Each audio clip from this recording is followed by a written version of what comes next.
But I can hardly do that now, but I want to do something with, my...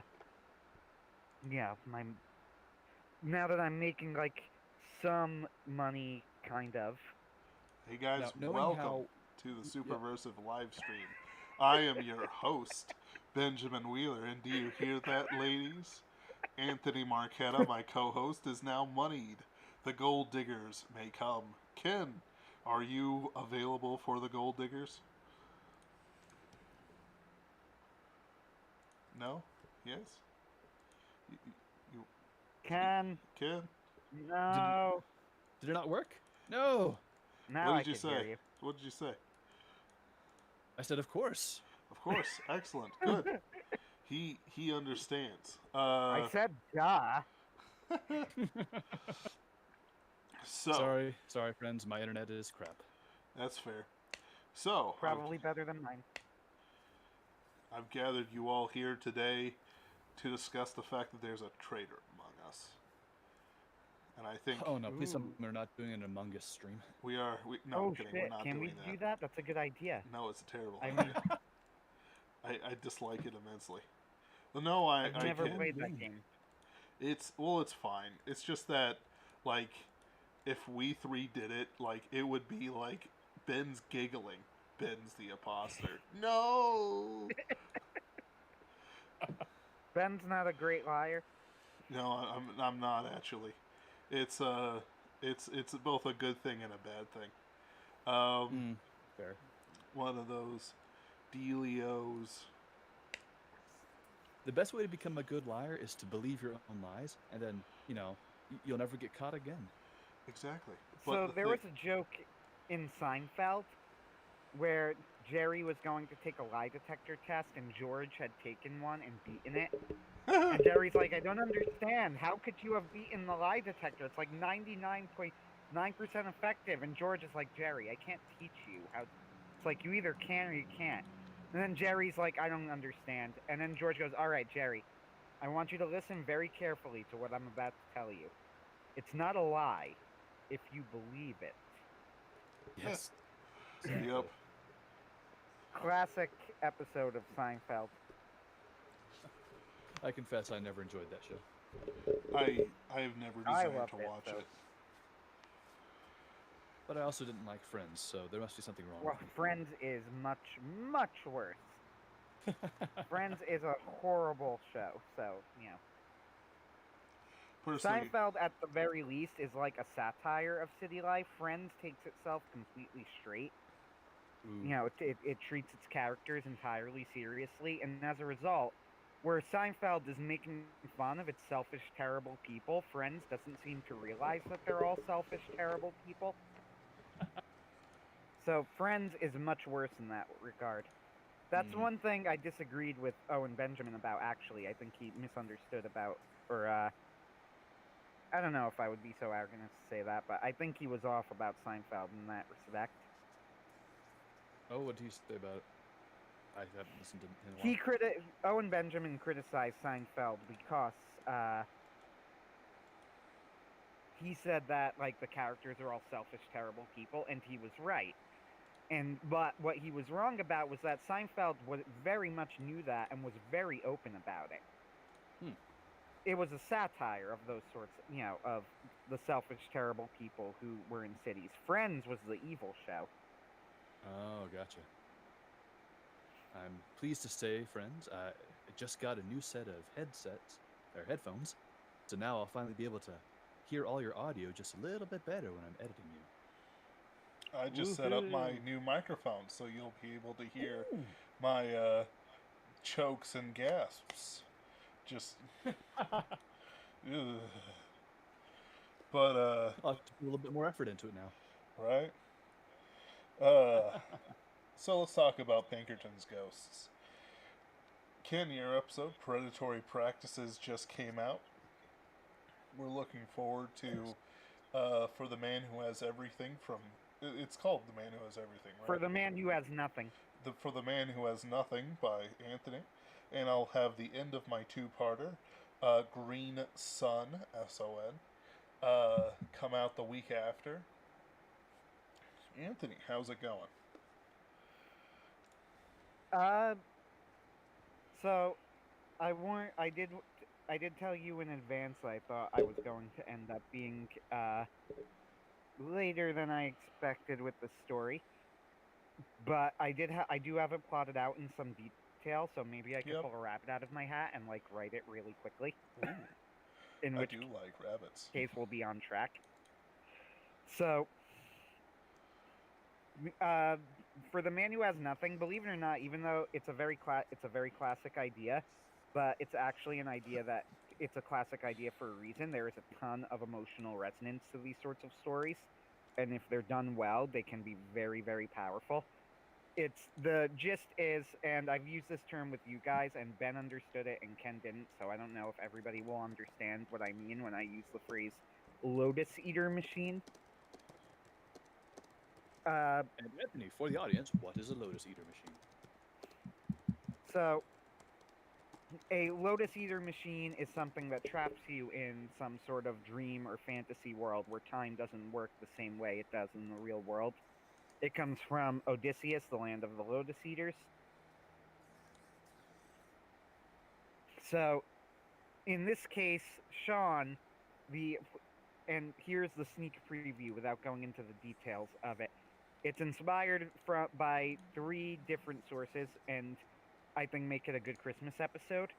Uh, a Christmas Carol and It's a Wonderful Life are definitely inspirations, but also the title comes from a famous episode of Justice League Unlimited that was also a famous comic by, of all people, Alan Moore, called For the Man Who Has Everything. Uh, and Sean is asked to investigate a Santa who has gotten extremely popular very quickly and does readings. Oh, I just Like saw Bradford psychic Walker is readings? listening. Says he's going to be out of the hospital. Nice to hear that, Bradford. Anyway, back to what I was saying. So he's doing readings of a children's book that he's written, and he's gotten wildly popular, too popular. Pink, control is concerned, and because he's going to be in an area near Sean, ask Sean to and Sean is the nearest Pinkerton. Ask Sean to investigate. Sean learns this the same on Sean is asked to do this on Christmas Eve, which is the same day that he learns that his ex-wife Cynthia is getting remarried, which puts him into a very bad mood. And he goes and looks and visits the mall Santa, not being in the Christmas spirit. And things escalate from there, and eventually Sean ends up in a world where he where all of his dreams come true. And he does not end up a Pinkerton and does end up married. However, I have my own twist related to Sean's character that I will be putting into this story, and I've been looking forward to doing something like this with Sean for a while. So, as far as when I started it, there were several stories that I wanted to do. I wanted to do a story I wanted to, and I'm going to do multiple, by the way, but I wanted to do something set in Shipton, and I did my two-parter there, and I will be going back eventually. I wanted to do something set in the Pine Barrens, and that was the first story. I wanted to do a story set in New Jersey's farmlands, and that was Mystery Meat, which I think turned out quite well. Very good. And I wanted to do the two other stories that I wanted to do are something that relates to New Jersey's Revolutionary War history. I have one planned for that. That was going to be the Christmas episode until I realized that it was going to be a bigger project than I realized, and I wanted to do the proper research to really make it good and probably turn it into a two-parter. So that's coming eventually. And I wanted to do something that really dug into Sean's psychology, and that would be this. So slowly, I am writing the sorts of stories that I was kind of hoping to do in advance. And I think that the twist I have on this sort of story is an interesting one and kind of a subtle one. But I'm excited to write it. These sorts of stories they're very tropey. You see them in all sorts of shows. Supernatural did it, Justice League did it. It's a Wonderful Life, Christmas Carol, of course, are in a way their own versions of it, but they're done all the time. But there's a reason. If they're done well, Batman did it too in Perchance to Dream, Batman the Animated Series. That was the episode. Anyway, if they're done well, they could be very, very powerful stories. So, I am hopeful that this is going to turn out and be one of the better Sean Russo stories. I have my own opinions on which ones are better and which ones are worse in my own repertoire, and I think this one does have potential. I agree with you. I like the consistent emotional, well, I'll say resonance, but that's only because I'm lacking a better term for those kind of It's a Wonderful Life stories. I look forward to seeing what you can do with that. So those stories are common enough that they have developed kind of their own tropes and things like that. But the flip side is when they're done well, they are almost always considered like some of the best episodes of the shows that they're in, or Yes. or Very stories. much. So Batman's Perchance to Dream and Justice League's For the Man Who Has Everything, which is where the title comes from. Both of them are considered like two of the best episodes of their respective shows. Alexander, who is my favorite anime critic, just did a review of all things, an episode of this type for Supernatural. Just came out with it like a couple days ago, and he claimed it was like the best episode of that show. You know, and I don't really care about Supernatural. I have no opinion of it one way or another, but I find that funny that he just talked about it. First 5 seasons. Yeah, were pretty good. what was that? The first 5 seasons were pretty good. After that, it just got insane, in my opinion. Well, that's because I know the story of Supernatural is that the first 5 seasons had one long-running arc, and then after Yes. that, it didn't. It obviously yes, should each have season had ended. its own kind of yes. Each season they get some sort of new supernatural big bad. This is kind of that's just the title, of course. What's that the gets progressively tapping more and sound more I'm insane. hearing? Tap. Oh, I it's have not no mine? idea. I think it's Ken. Oh no. Yeah, there's I a think tapping it's on sound. your end. Yeah. Anyway, Testing. there we go.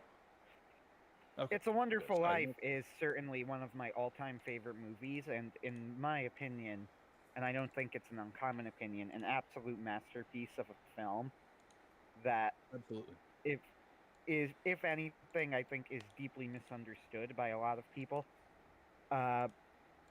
It's a Wonderful Life. It always blows my mind when people say that It's a Wonderful Life is like, too, I don't know, sentimental or too mushy and whatever. Because if you actually like watch it, sit down, pay attention to what's going on, It's a Wonderful Life is a brutal film.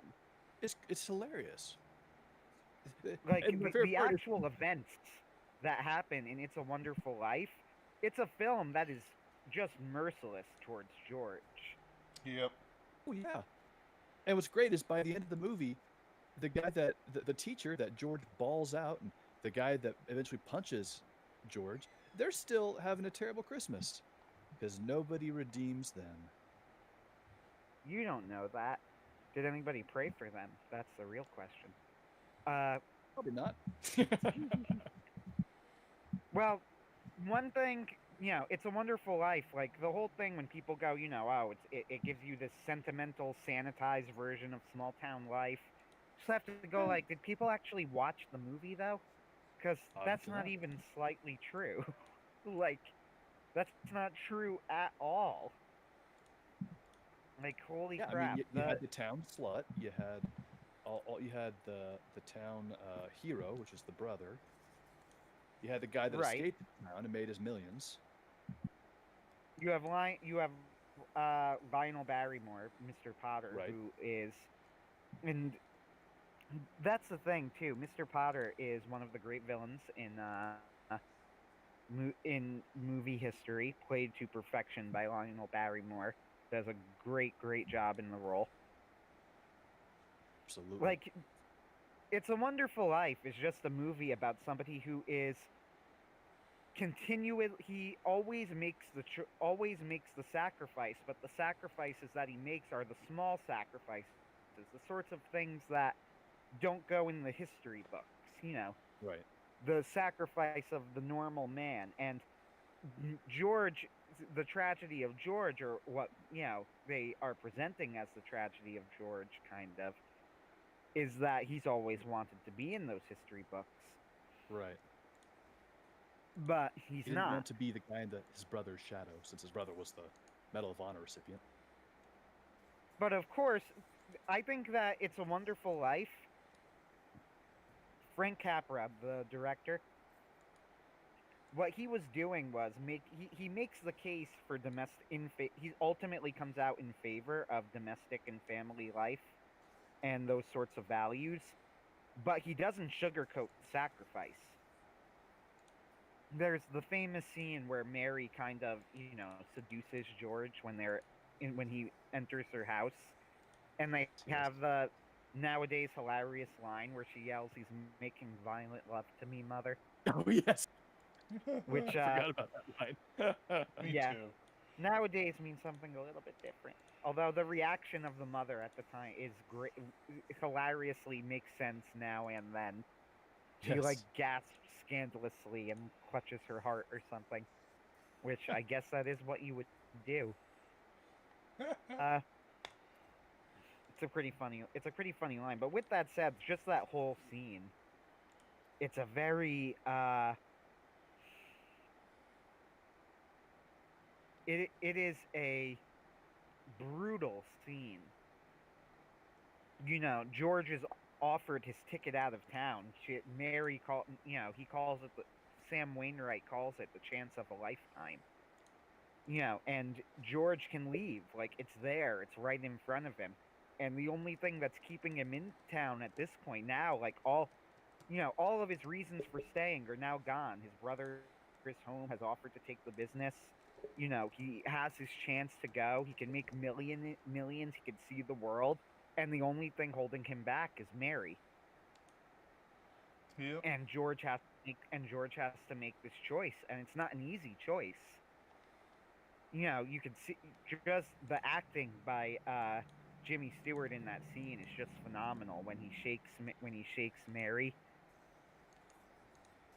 and he kind of breaks down in that moment. So to Capra, the sacrifice is worth it, but it is a sacrifice. Sure. It isn't easy. Yep. I've always felt that like the character was very idealized and a very like intense example of what the American man should be. Honest and humble almost to a fault, but In it one sense, but in the other, by the end of the movie, George is showing some serious cracks. yeah. I think it also Sure, but helps he that still is. But it also show that, to reinforce Ben's point, because he was so humble and noble and duty bound, that's why he had all his friends and family come together to support him. If he Right, wasn't exactly. that stalwart example of American character, he he would have jumped off the bridge and no one would have cared. yep.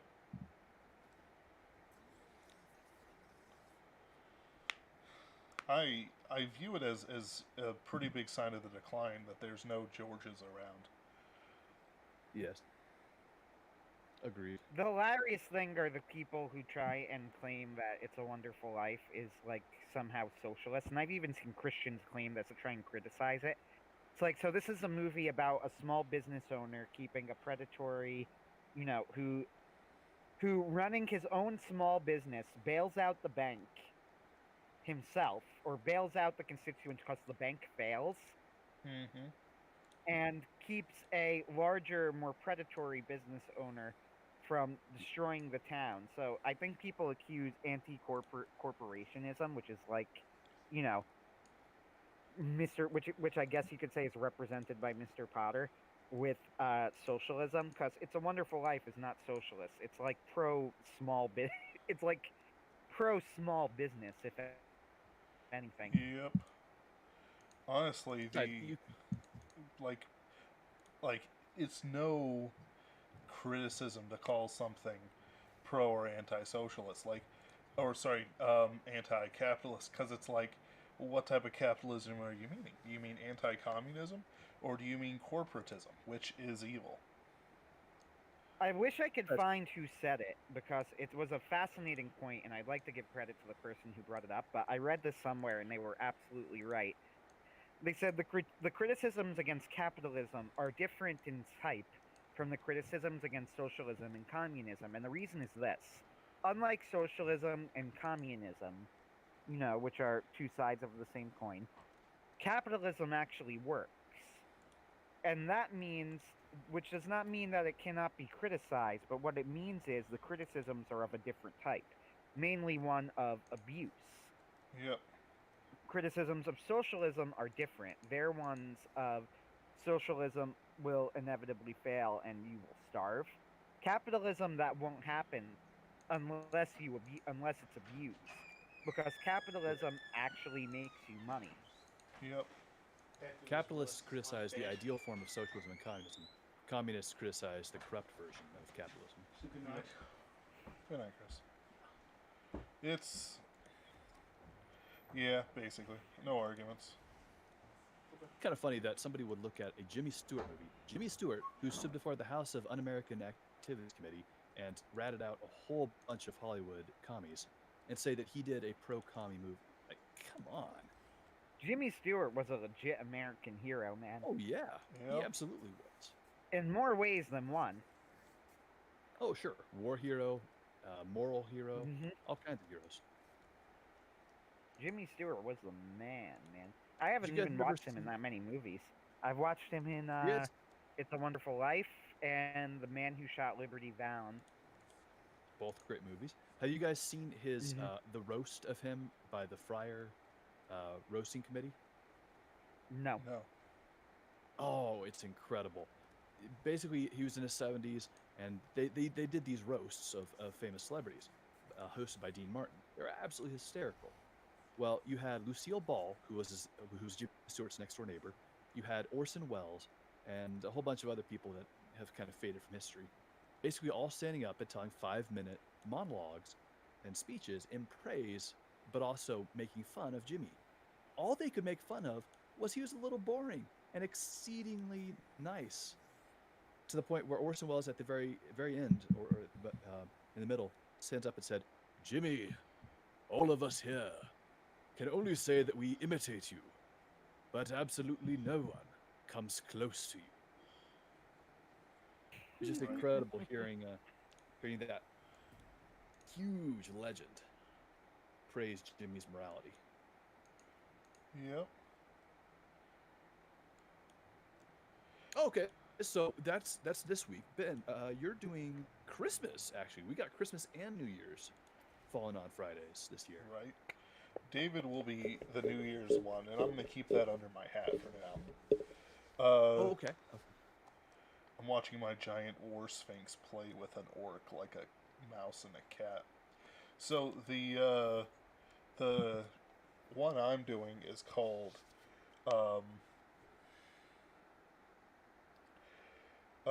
is part 2 of White Croc Green Sun, and for this one, I'm reinforcing the voodoo-yin sort of feel of it by having Jack, who was captured at the end of the last episode, because I'm not above cheap cliffhangers, and then making you wait 3 weeks for the reveal, where he will be taken to an Aztec temple hidden in the swamps of Louisiana, half sunken, decrepit, and populated by degenerates who have forgotten their, humanity, where he will be a part of a demonic procession and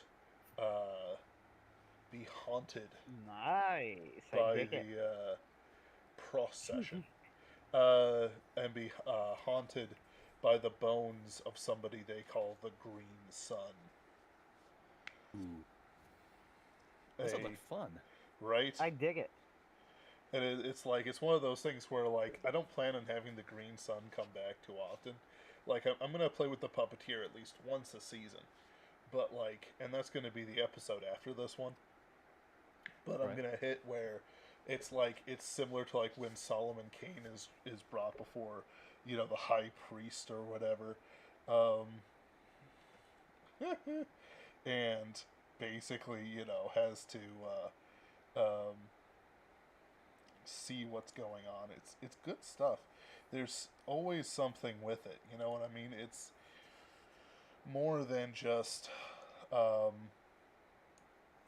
So what I'm planning on doing is setting up where he's going to be captured. I'm going to have a moment where he's being drug in. And then, of course, I'll make a Skyrim reference. No, I'm kidding. I'm not going to make any Skyrim references. Who do you think I am? No Skyrim references. Why wouldn't you? No. Skyrim's great. No. Trash. Great, man. And now I have to reference Pokemon in my next one. Oh, I have no choice. It's the law. I mean, I'll have to do Silent Hills, considering mine. I mean, you guys can, but remember, I swear, you guys give me blood pressure issues.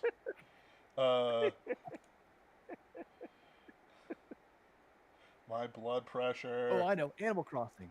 No. So Though I wanted to write a trapped in MMO based on Pokemon for a while, but keep going, Oh, Ben. Lord. I'm sorry. So one of the things I'm planning on doing is we're gonna Jim, Donovan, and Jack Morrow will all three meet at the season finale, which is we're actually about after when my next episode comes up, we'll actually be at the halfway mark. Cool. From my plan, because like awesome like story driven for the main story shows are great, but I don't want to burn us out really quick, so it's gonna be Sure. like basically a year in between episodes. But Wow. yeah, dude, it's September. It's been 3 months of this so far. Yeah, I tell you guys to clap yourselves on the back, but it's like no, I need you to. I need you Gotta to get keep comfortable. working, baby. keep working, baby. When we take care of business, we can do it. But I'm I'm gonna make just our first mill. right, exactly. With unauthorized, Voxday is starting to upload things again there. Everything's Oh, cool. kind of coming together because he just had the first episode up. I've finished plotting something called The Wild Hunt, or Jack and the Wild Hunt, which will have Jack Morrow face off against the Wild Hunt. And basically, they're going to be like, "You're cordially invited." I don't have a choice, do I? No. However, if you do come along willingly, we do offer you outfit you, so and give you information so that the fight's more even. So he takes up on their offer. So he's gonna be charging through the Colorado Rockies in a supercar, fighting off the Wild Hunt, which has disguised itself as a circus train. Nice. And like basically I'm gonna set up the rules for it. So if you cross the steps of this cathedral in Denver, like you'll or something like that. I'll figure it out. I have to plot out the route kind of carefully. But basically, it's like, listen, we could just rampage through the countryside, or we could block off a stretch of road, and all you have to do is make it to the end.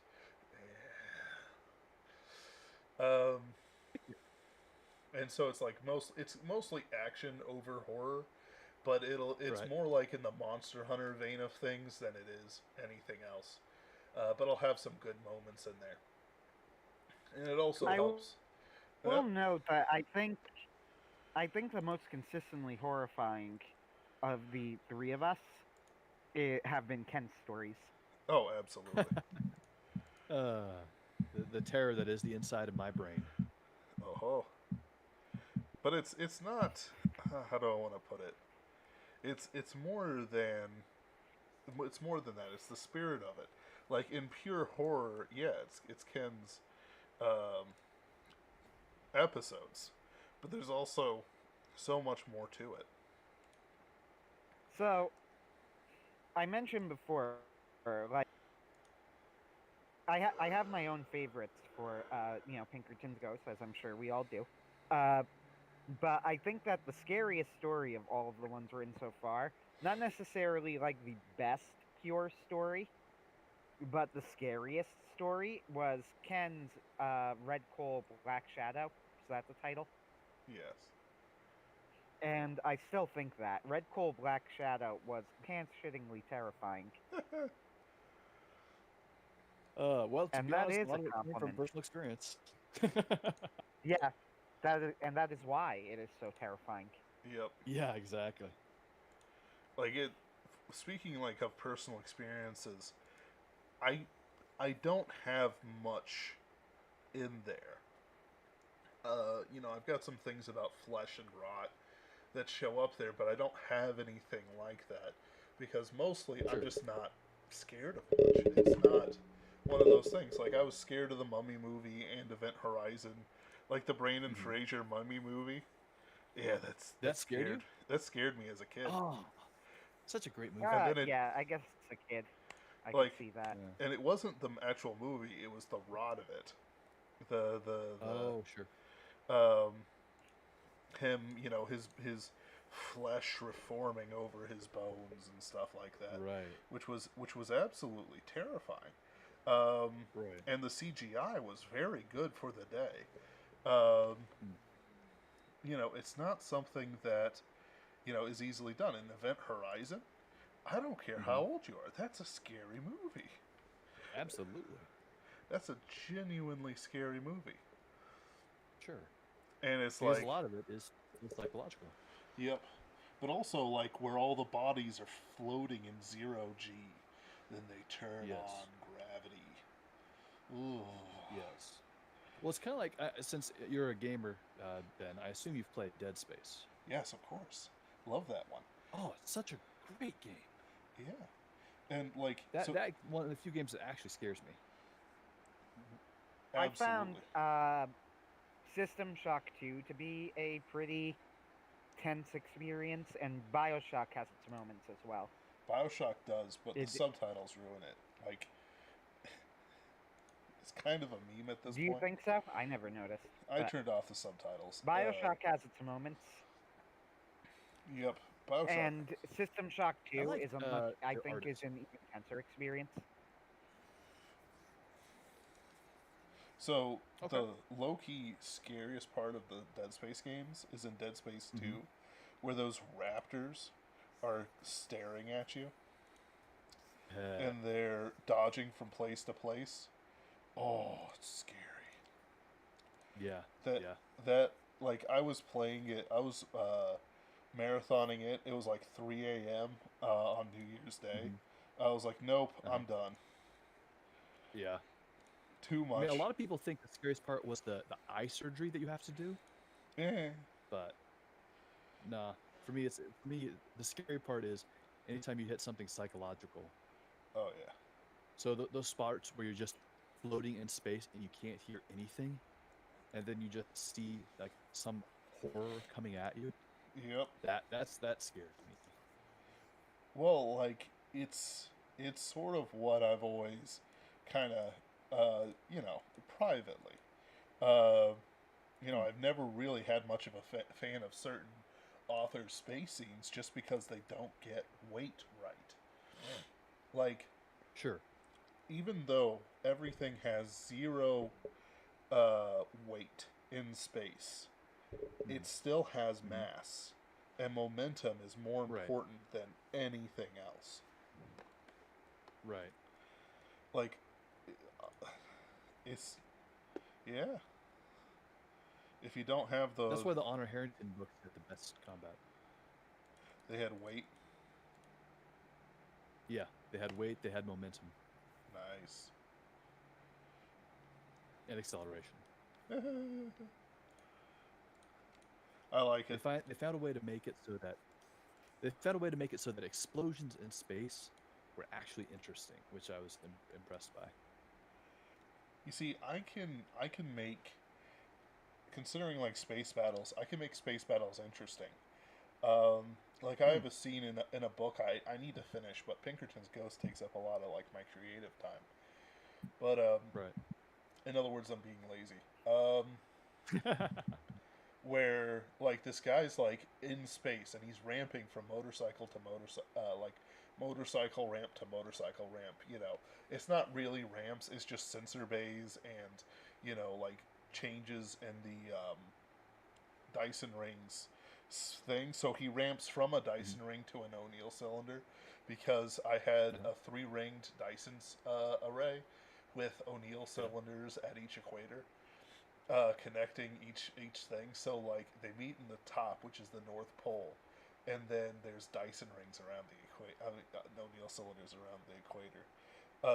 It's still. I know that if I showed it to John C. Wright, he would have a conniption fit, because the best stream I ever had with John C. Wright was the most recent one, but the one that like was the best one, with the best like memorable experience, was I was talking about Mercury being in retrograde, and I was talking about how it would mean that the sun would rise quicker, and everyone's like, yeah, yeah, yeah. And then all of a sudden John C. Wright's like, wait a minute, that's not how any of this works. Retrograde is from Earth's perspective. And I'm like, oh yeah, that's right. What? Like it caused him to have like, not a mental breakdown, but like he was incensed because of how like unscientific my science fiction had been, because I was taking retrograde into account for sunrise, when of course Right. retrograde is only from Earth's perspective. Um, but I kept it in the story. It's still in there. The audiobook for Mercury came out, and yeah, the audiobook is actually really good. Is that that's the first in the planetary one? Yeah, like it's Yeah. I yep. remember Mercury well. Yeah, it's a good one. Oh, you do remember it well. Oh Oh no. yes.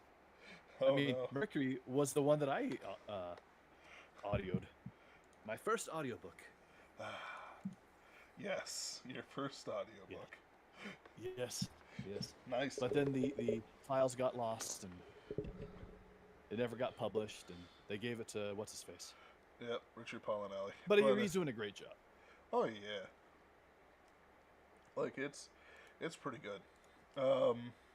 That's awesome. I was pretty impressed by how they did my Uranus story. He got They'll like, never see being funny me. I know, right? I usually don't write female characters. I'm not comfortable with it, and it never sounds right when I do it, unless they're like witches or villains, which I don't know what that says about my psychology. But basically, how do I want to put it? It's there's 4 characters in it. One's a pirate queen who I send away halfway through the story, and then there's the apprentice, the young apprentice, and the mistress. And the apprentice, not the young apprentice, but the apprentice, is vying with the mistress for power, because it's one of those classic you have to kill the previous person to take the job situations. And Those are always the best ones. so basically it comes down to a game of luck, where one of 3 cups are poisoned. And it basically, Luckily, he's built up an immunity to iocane powder. no, absolutely that- not. I play it completely straight. So basically, actually no, I twist it, but not in the way you're thinking. Oh, what I did is that instead of only 1 cup being poisoned, I had 2, because the young apprentice knew what the older apprentice was doing, and she spread the poison around just to see what would happen and see if it would turn out well for her. And so what happens is that the mistress knows that her apprentice is trying to poison her, but she goes on this rant about, hey, if I'm not fated to take this job, the poison's going to be in my cup. But if I take the poison, and because I believe I have the immunity to it, I don't die. I'm afraid you will die, my young apprentice. And of course, they have this butler bot, which is armed to the teeth, standing by for the command to fire on the appropriate person. Uh, and so she starts spinning. She has a Lazy Susan on a motor. So she starts spinning her Lazy Susan with the 3 cups on it. 3 cups of tea. 2 out of 3 believed that only one is poisoned. And then, of course, they drink. And the last woman standing is the young apprentice, who had no idea whether or not, she was drinking the right one or not. Just that, they knew that 1 cup was poisoned. It's great. He hit it out of the park. The only complaint I have is that he didn't. I have this line where it's like, come on, you don't think I think of betraying you all the time. You think of little else. Like there's supposed to be this sarcastic little like dismissive twang to it. Didn't hit it. Makes me sad. But oh well. I'll complain about it later. Oh, you complain about it now. I'll complain about it whenever I damn well please. Thank you.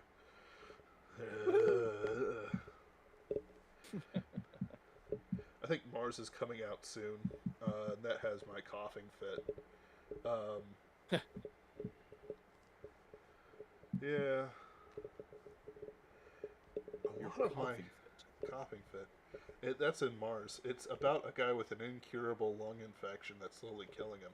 But then the Yakuza bribe him with basically medicine and money to kill a rival. So he slaughters his way through because he's an old super soldier, coughing and like he's hacking up blood while he's killing people. And he's just like charging through walls and stuff like that. And now the walls are just really plaster, but because it's kind of like a built-up town inside of a Martian dome.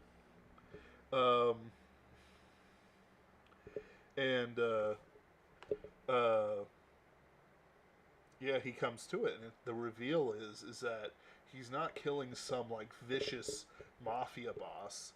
He's being paid to kill a Yakuza princess, whose father was murdered, and so he basically at first he stops for a second. He's like, "Am I killing an innocent girl?" And she goes, "No, I'm gonna take revenge. Like that's it, Like I'm my handmaiden and my granny are gonna do what we can. And you killed all the young men who followed us, who were loyal to my father, and I don't know what's gonna happen." And so he decides that in his long and bloodied life, he has never killed a woman or a girl, I should say. So he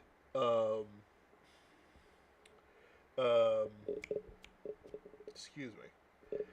So he basically lets her go after like testing her will by essentially not coughing into her face, but like how do I want to put it? He basically eyes her and she doesn't like look away. I'm pretty happy with how that turned out. That was the one that John De La Rose kind of edited. But that's its own thing. Weird about that one is that not everyone wanted to be in it again, even though it was given to someone else to edit. I bet every once in a while you're having a tapping on your end. I think it's on your end anyway. It might be the shake of my new boom mic. Let's try that. That could do it. I'm not sure. I do notice you sound clearer. Oh. So, one thing that I was very interested in doing with Sean is that with Sean, I have like a very specific character in mind for, like how he acts and how he thinks and things like that. So, in The Hunted, which is the first shipped-in story with Sean, in the story, Sean at the end kills somebody who is about to kill a werewolf. And that same person shot at him earlier, and Sean doesn't. And Sean saves the life of the werewolf. And when he says, and when explaining why, Sean says that the reason he did it is because there is a difference between somebody who is an active threat to somebody else and somebody who was an active threat to him earlier. He could shoot somebody who is a threat to him or somebody else, but not somebody who was a threat at one time but currently isn't because he is a Catholic and he is a detective with moral responsibilities, and for those two reasons he's very specific about his morality. One thing though that I really want to get across with Sean, I'm hoping that I could do that a little bit in For the Man Who Has Nothing, is that I don't think that Sean is a particularly moral person. Like, not naturally, if that makes sense. Sean is somebody who converted to Catholicism, or more like reverted, I guess, is a better word. He kind of reverted to Catholicism. He grew up technically Catholic, but anybody who has grown up in this sort of family will know exactly what I'm talking about when I say that they were like culturally Catholic. You Yeah. know, nominally they were a part of the church. They went to events and things. He was confirmed and went to CCD, but nobody really took it seriously. They didn't go every Sunday. They didn't really talk about it much. It was just a thing that was there. And then his entire life falls apart. And all of a sudden, the only thing that matters is that thing that he never really cared that much about, and that wasn't really a big part of his life. And suddenly, it turns out that everything that the church has claimed effectively is true. The supernatural stuff is real, and they are going to be front and center in everything that he does in his life from now on. So the point I'm making here is that with Sean, a lot of this morality that he puts on, it's not so much an act so much as something that Sean takes more seriously than the others, because to him it's a set of rules that he kind of has to follow. If I don't know if that makes sense to all of you, but hopefully For the Man Who Has Nothing can get across the fact that divorced from the Catholic Church and from religion generally, Yeah. divorced from religion in the church, Sean is not a good person. Yeah. I could see that.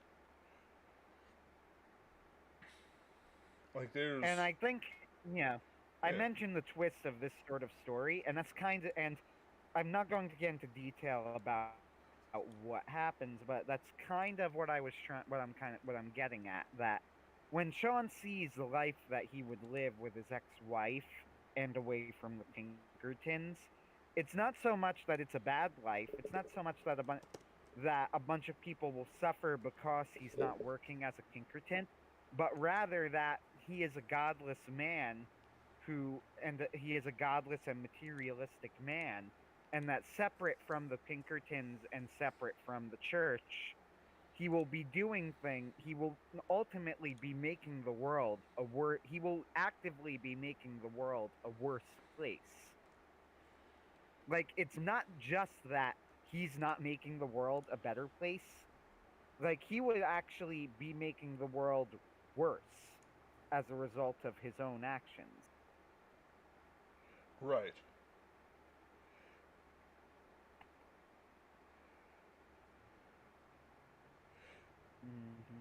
Sorry, I'm No, it's fine. trying to. Something's happening with my Discord, but now it froze for a second. Now it's working. Anyway, go Yeah. ahead. Well, it's something I like for all of us to have a um, uh, good grasp on our characters. Like Jack Morrow is the human equivalent of an arsonist goblin possum, who shrieks when people are social with him.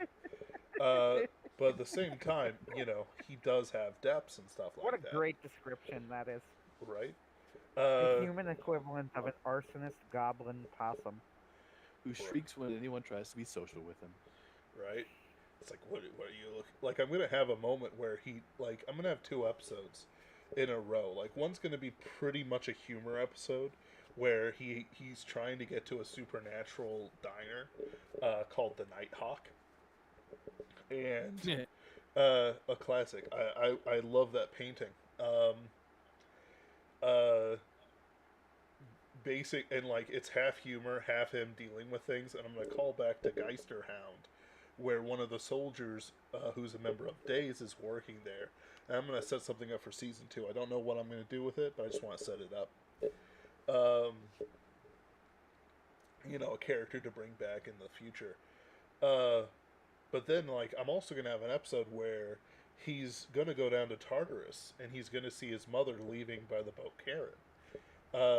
Because the way I'm gonna pull aesthetically, I want to pull things towards the Greeks because they have the most established and most well-known thing. Like, we don't know what happens past the boat Karen. I assume that there's sorting centers and stuff like that. Those with the red armband, please walk down the red line. It's getting pretty hot. Are you sure I'm supposed to have a red armband? We're absolutely sure. For Catholics who believed in purgatory, please walk down the middle aisle. But those Protestants just getting into heaven. Oh, well. No, I'm kidding. But, and so it's going to be a dramatic moment for Jack Morrow.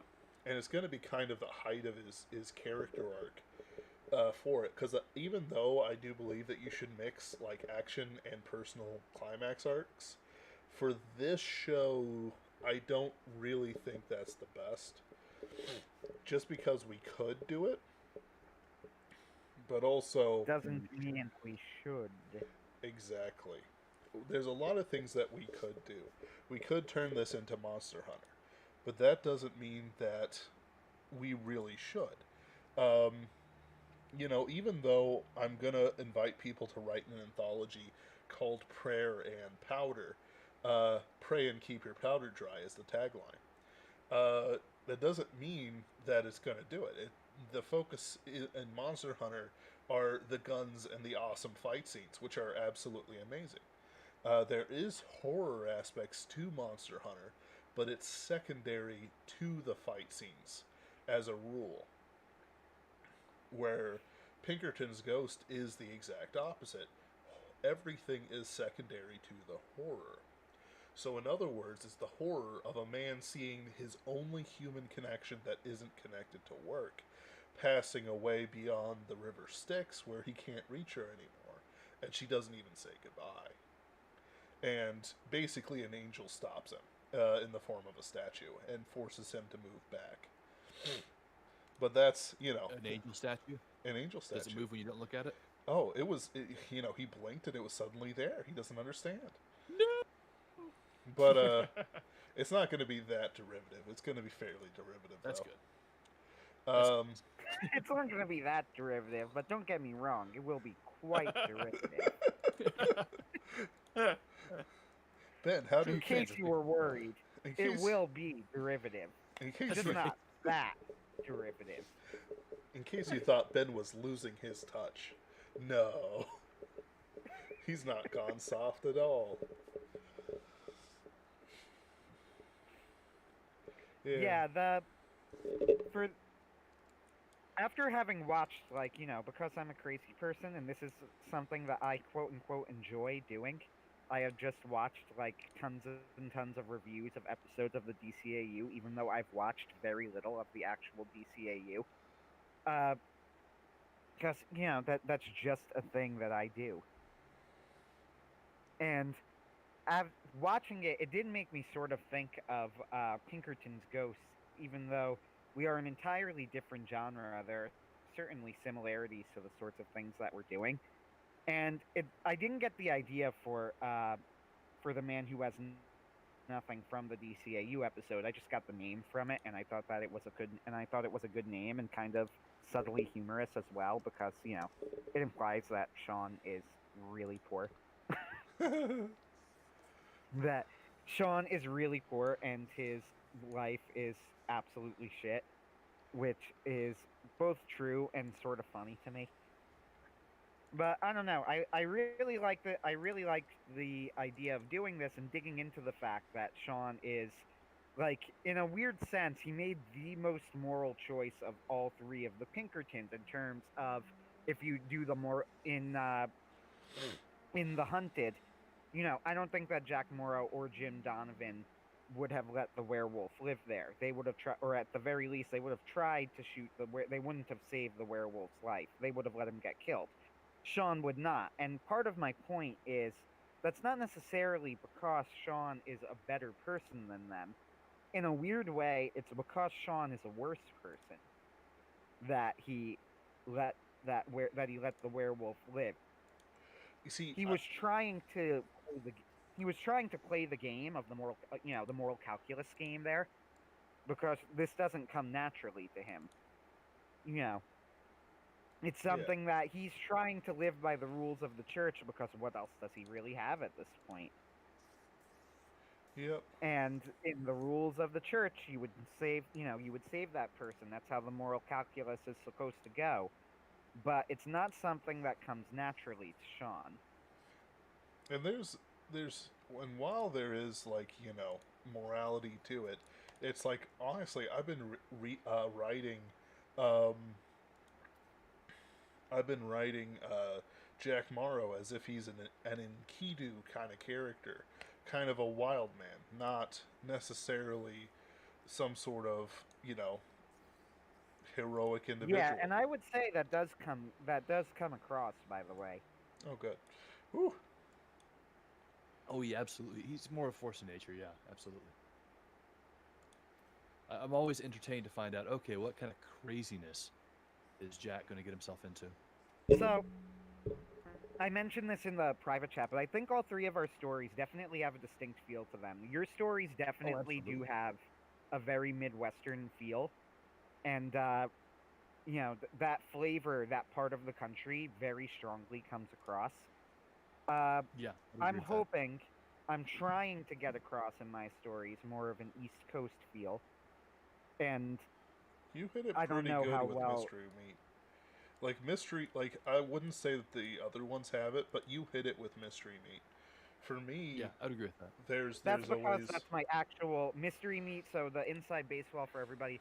Mystery meat took place in my literal hometown. I renamed it. I filed off serial numbers on the names, but the description of the town at the beginning of the story, that is how I would describe where I am sitting right now. but for me it was more of the character of DeWorms, and who of course will be coming back sometime in the future. Of Uh, course he will. of course. It would be dumb if he didn't. And that Right. is keeping with the Saturday morning cartoon for adults style of Sean's stories. We need recurring villains. Mm-hmm. And if he just happens to be from the growth vat, oh well. Ooh. Yeah, that is something you mentioned. I should include that, and I intended to, and then I realized after I put it out that I had completely forgotten to write a line in. But I could always do that next time. That's not important. But yeah, I do want to imply that the worms did come from one of the bats, Yep. and I intended to write that into the story, and then I just forgot, which not very professional, I know, but oh well. I'll forgive That's you. how it go. That's how it goes. If I had a nickel for every time I forgot an important thing to add, Right. we'd actually make money on this show. Oh, we will someday, Yeah, boys. I think so Shipton did have some, was more of a Gotham City type feel, but the trying to think of how to put it. So even Shipton, I know I understand was very tropey in that it was kind of Gotham City. Though the joke with me and Shipton is that it's admittedly kind of a private joke that nobody but me will find funny. But I like the idea of Shipton being so bad that I basically can't go too far in describing it. So like the diner is crap, the town is crap, everything is the police is corrupt, everything is as bad as it could possibly be in Shipton, and I mean, you And that really sounds like New can't. Jersey. And summed up into a T. werewolves are running everything. Paulie D I'm just pretty transforms. sure, by the way, that Trenton did just win back the murder title from St. Louis, but I could be wrong. St. Louis As- never truly had the murder title. It's population jiggery, okay? It's So not what you're real. saying is we're winning. Right, you're winning. And I'm saying that they just want to stuff St. Louis into it because what they do is they break up Chicago into all these little townships so that even though there's more murder overall in Chicago than like anywhere else except for like Baltimore and Detroit, Baltimore of course being S tier murder capital, St. Louis doesn't have the same problem. Like, sure, where I am in North City is actually really bad, but it's not the same as the entire city being a murder capital. The murders don't even really extend past the St. Louis City line into the county because the city is actually the small little like hill thing in the middle of the giant St. Louis County. It's important. Of course it is. Los Angeles has actually been doing pretty good lately. Yeah. Yay! Yeah, and then you have just Ken in the background going, I don't know, I'm doing fine. This is working out As I pretty well sit for here me. for my second week not leaving my house except to check my mail. Don't worry, sometime Your I'll s- get your city's fired maybe and come working. down, and I'll bum around your house for a week. How about that? Yay! You'll hate it. I love Actually, it you'll probably love it. because There's So- nobody shooting here. As far as the East Coast feel with the stories, I admit that it might not come through as well too because I'm doing something that's sort of at cross purposes with it in that I'm trying to show off, the various different areas in New Jersey and that it has all of these parts because to be clear, every location that I've included is in some form in New Jersey. Colesville is based on my actual hometown, which is in New Jersey. The Pine Barrens are a real area in the center of New Jersey. Inner City is, of course, probably the most famous part of New Jersey. This Yeah, next beach. one doesn't really.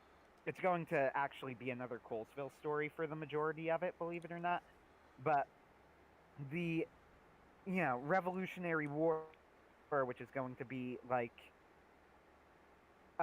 the Washington's Crossing story that I don't have a title for yet, but that of course actually did occur in New Jersey, but at the same time, it's sort of at cross purposes with creating an East Coast feel, since the whole point is that these are all like very different areas.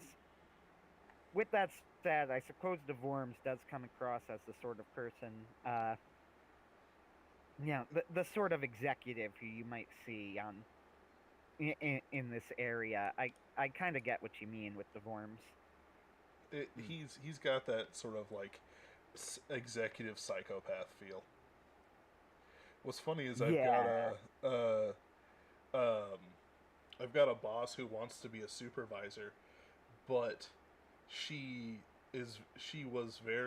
not my boss anymore as of today, but someday I'll be fired. But it's like she's very controlling, and it's like I dig it. This is your first store, but the supervisors don't actually care. They just tell you to fix things and then expect it to be done. Like it's not like you can't just like do the whole thing with it. You can't control every bit.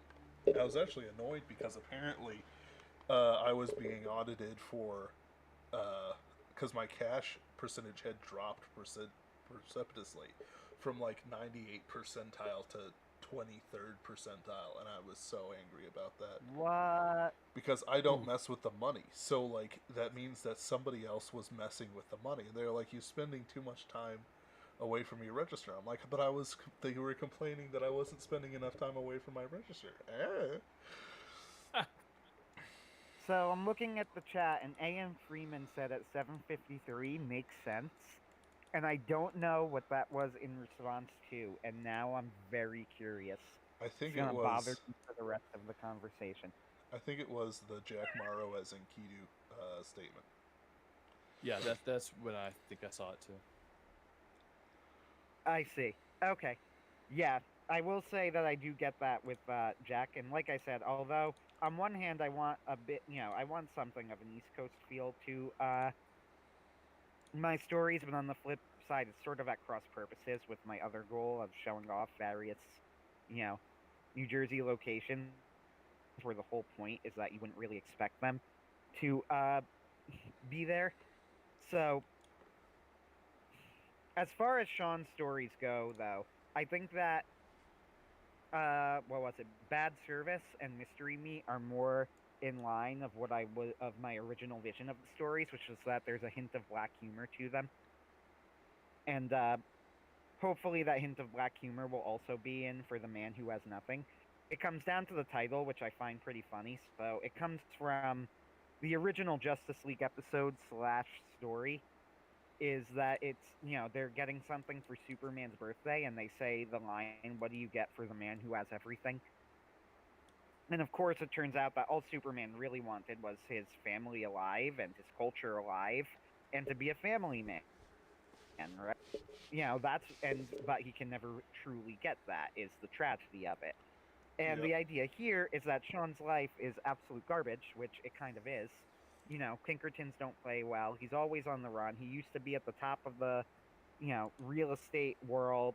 He had a hot wife, and now he's single, and he is alone, and he's always on the move, and his wife is getting remarried, and because he's trying out this whole Catholic thing, he doesn't really see any avenue that would allow for him to get remarried.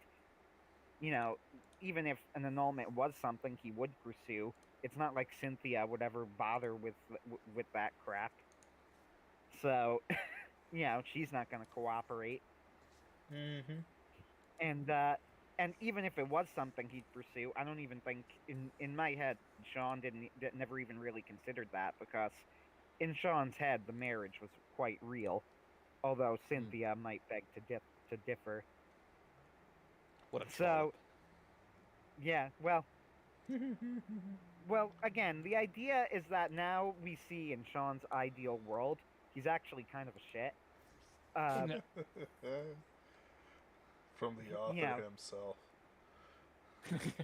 I love Sean. I actually, this happens with a lot of characters where I originally come up with the idea and I think, oh, that's a good idea. Then as I write them more, I actually have a growing fondness for the character. This has happened to me with Sean. I actually have great fondness for Sean as a character. Uh, with that said, uh, Sean, outside of the context of the Pinkertons and the Catholic Church, would not be a good person. At least I don't think, coming from the author. Yeah, no. I absolutely can see why. Because the thing is that absent these anchors that are around him, and absent him going, he had to go to the bottom, drive into the. Sean's origin story that I may write down one day, and I haven't gotten, and I may add details to one day. So I won't go into too many details now, just like I won't go into too many details of what actually happens in For the Man Who Has Nothing. But Sean's origin story involves, after Cynthia leaves him and he loses all of his money, him driving drunk into the middle of the New Jersey Pine Barrens.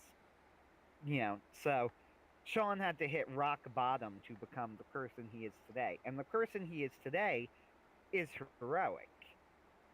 Sean Yep. does have his good qualities. I would not call Sean a bad person as he is right now, but I would say that if he had not hit rock bottom, if he had not had his life go to absolute crap and, force him to this state, that Sean wouldn't necessarily be a good person. This is sort of the thing that Sean, the reason, and that's another reason I think that this is a good story to follow up Mystery Meat, which was Sean's return to Colesville and the introduction of Cynthia as a background character. I think another reason that this is actually a good follow-up to that story is because you also sort of get to see, Sean mentions that that Colesville is a lovely town and he really hates it. And it's implied that he hates it because Cynthia's there. But hopefully what this will kind of get at is that the other thing is that he did not want to confront the old him. because he realizes that he was kind of a piece of shit, a piece of shit, and now he's going to be forced to confront that part of himself, and he does not like it. You know, he wakes up in bed. His beautiful wife is next to him. All of a sudden, he can drink. He can drink again, but he's not an alcoholic. You know, Yep. He's popular, has friends, has money, and what cost? Well, the cost isn't so much to what he would do for other people, but so much as what would Sean do? You know, what would Sean have done to get this life? If it were not stripped away from him, if he were able to achieve it, what things would Sean have been willing to, you know, what world would have been created? The world where Sean Russo is a successful real estate magnate in Colesville with a beautiful wife. What is the world that this Sean Russo creates? And it's not something that he is proud of necessarily, because I'm enjoying Sean pushing doesn't. Jim to that. What was that? I said I'm enjoying pushing Jim to that point of that breaking point, because I don't think I've quite haven't hit his rock bottom level yet. Yeah, now I'm seeing Sean all the things definitely. that authors talk- When I came up with the character too, I intentionally came up with the character and put him on a different part of his journey than Jack and Jim. So Jack and Jim, on one hand, are more experienced Pinkertons than Sean is, but on the other hand, Jack has hit that rock bottom point that Jim is slowly heading towards, and you could definitely see it in his latest story. You know, that's clearly like a push for Jim's latest story. I mean, you know, what was the title of it again? It was, oh goodness, I don't even. Hollywood Predatory something, right? practices. That Thank was you. it. Yes. Predatory practices. That's a shame. It's a shame I forgot because that's a great title. But Shame- anyway, shame I forgot. it's a great title. So I'm a little disappointing I forgot it. But anyway, predatory practices. You could definitely see that as a point on the on the Low road I don't to know madness. if scale is right, but you know, Jim is eventually going to be pushed to the place that Sean has already been to. But Sean, unlike Jim, Jim is already a good person, and Sean was not. I'm also of the opinion that a person hits many breaking points in their life, because there's some stuff in Jim's backstory that for a lot of people would be considered their lowest of the low. But for Jim, you know, he had his lowest of the low moment, and now he, you know, built back up. His life kind of got a little better working with the Pinkertons, and now I'm kind of making his life a lot worse. That's how you do it, though. I think if you have just one. Say again? That's how you do it, though. Exactly. Life has to be roller coasters. Now, what about Jack though? Is what I want to know, because it's hard to get a Ooh, read yeah. on that guy. So, I agree. Has Jack been to the bottom? yes. Has he seen the depths? Yes. And he burnt it down. So, I haven't hit on it yet, but eventually, probably sometime in season 2 or even season 3, I will be doing the Children's Hospital episode. Oh, good. So, and that's where I like know. I will That'll be fun.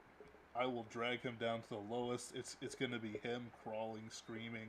You know, like he was already pretty hardened. Like, you know, like his mother neglected him. Like he's got issues that are underneath the surface that he can't really, you know, he doesn't even have the language to deal with. But then Exactly. there's the Children's Hospital. And you know, I mentioned it in the first one because I want to make it clear. That was Jack's previous climax to whatever comes forward. That's why I made sure that Jim Donovan has a clearly defined backstory. That's why I made sure that Sean doesn't have a climax previous to this, or that it's him finding the ring. Which actually, while I'm thinking about it, both of you have to use the. At least one of you should use their special item this in their next episode. Okay. So, I and can. for the man who has nothing, I do mention the ring. The ring of Dispel is brought up at one point because what's going to happen is he, of course, needs to be put into his Lotus Eater machine. Yep. So for him to be put in, of course, what I'm going to do is that he's going to say his spell, and Sean is supposed to enter it immediately, and the person who puts him in the machine is confused when nothing happens, and Sean is just like, "Screw all of you, I'm leaving." But Sean takes it off when he goes to sleep because and has it. I have a what I have in my own notes is that Sean has it tied around his finger, but he can't wear it when he sleeps because if he does, he gets horrifying nightmares. As you do. Of So course. he has it tied to his finger so that he doesn't lose it, but he takes it off at night and puts it on in the morning. Yep. And that's when it happens when he goes to sleep. He goes into his Lotus Eater machine. So it is mentioned. It's a notable aspect of it. And it also, he does use it in Mystery Meat. He mentions that he could see through the enchantment immediately in Mystery Meat, but it's not completely, which tells him that the enchantment must have been extraordinarily powerful. Which is something that I should probably go back to, actually, when I introduce the forms again. Absolutely. So And I Sean's had been brought using it. He didn't use it in Hunted or what was the story after that? Or Bad Service, but he did use it in Mystery Meat. Yes. I suppose I was too quick on the draw. I mean, Ken, I do want you to use it, though I do want to see the Ring of Dispel explicitly used for something after for the man who has nothing. Yeah, I could do that. And I think I can figure out. It'll be super easy to use the Soul Stone, which, by the way, audience, I've been meaning to introduce it for a while. The Soul Stone I can definitely make useful in the mirror story. Yep. Just to set things up and remind people, hey, this is still a thing. Didn't stop being a thing, don't you know? Just a boot here. Just a boot there. Hey. I didn't It's want you. you know, it's kind of funny because in retrospect, I look back at Ghost Store and I wasn't like sure how I felt about Ghost Store when I first wrote it, and we got, you know, our loyal viewer Sheepy actually gave it a nice comment on the video, which is nice. Mm-hmm. So, but when I first wrote Ghost Store, I was not, I was kind of iffy on how I felt about it. But now looking back on it, I'm like, for a first episode of Sean's story, I actually think it works as a pretty effective first episode in terms of I think it set up a lot of the elements that are necessary, for a Sean Russo story in a pretty compact length of time and fairly dramatically.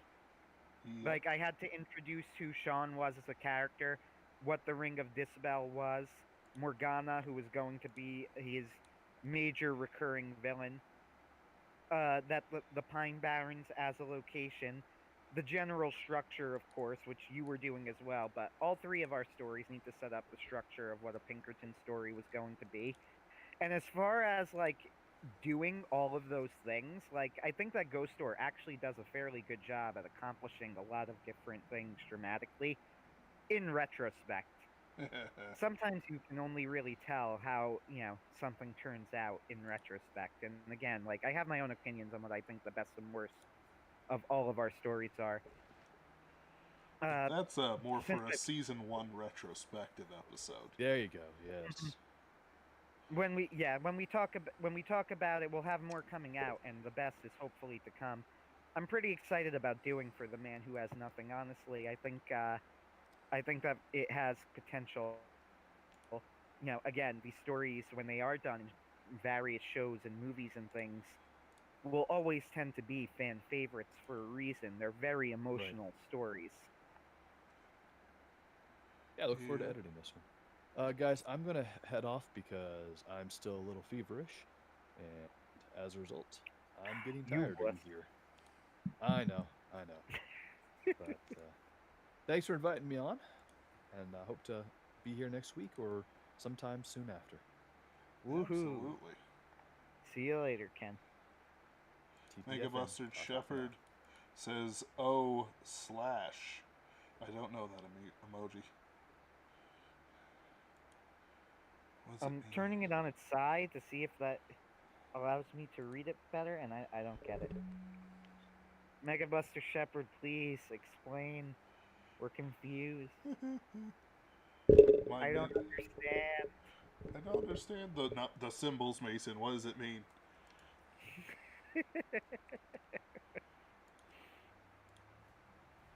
But yeah, as you could probably tell. Oh, well, Hmm? hello. Mega Buster Shepherd says it means hi. Hello to you too. Anyway, as you could probably tell by me going on about it and whatever, I'm actually having great fun with the Pinkerton's ghosts. Uh, it's nice to see a project. As all authors will tell you, it's nice to see a project that they work on actually out in the real world. Yep. And able to be looked at and analyzed and discussed and whatever. And like I said, Sean, as has happened with several characters, when I originally came up with Sean, I liked the idea and whatever. But as I've written him more, I've kind of I've fallen in love with the character more. I have great fondness for Sean Russo. Yeah. Uh, I don't think he is I don't expect everybody else to feel the same way about my own character as I do, but I have grown to appreciate him as I have written him more. Right. He is his own man for whatever that means. Right. And Right. I might be being a little harsh on the poor guy too, because you know, Sean is a hero at this point in his life. He is Absolutely. certainly a heroic person. Uh, but he wasn't always like this. Yep. And And I there's look forward very much to the day that he meets Jack and Jim, because I feel like Sean's dynamic with them would be delightful. oh, absolutely. It's gonna be great. I'm looking forward to quite a bit actually, just because of um, how it all kind of will work together. Like, and that's just See, fascinating. you're going to be the head writer on that. But I'm imagining it in my head, and I imagine that Sean would try and get along with Jack and Jim. Jim would be polite to Sean, but not like him very much, and Jack would just hate his guts. Probably. Why are you And talking to me? Go. and Sean would kind of try and be polite to both of them, but both of them would be very distasteful towards him. And Jack would probably not like Jim very much either, but they would have their mutual dislike of Sean in common. You see, I don't know. Like, I won't I don't know know. Like until I this write is me it. thinking out loud, but just the idea of how those interactions would go just is delightful to me. Right? I'm It's also imagining Control with a British accent for some reason, but might just be me. we'll find out. I still need to find a rare female on the internet to help us. I have my sister. Yeah, that's how it's gonna be though. Also, like, I'm playing this game, right? And randomly, um, like, how do I want to put it? John Dark and parts of France, which are in Arabia for reasons I don't understand, will just randomly attack my Tomb Kings, and I don't know why. It's frustrating. I haven't done anything to them except exist, and I'm sure that's enough for Jeanne d'Arc, but That's hilarious. it means I'm gonna have to go over and whack some French heads because they're on rightful Tomb King soil. See, the goal is that one day we get big enough that there are forums that are discussing which of the Pinkertons is the favorite, and I'm very curious who will Right. be the fan favorite when we actually have enough fans for that to be a viable discussion. Right. I I'm imagine it would be Jack, but I don't know because Jack is the most idiosyncratic of the three characters, but I right. don't know. He's just like me. It's like, what are you talking about? Like, it's like you don't want to be I like Jack. relate to Jack so much. We're so similar. It's like, no.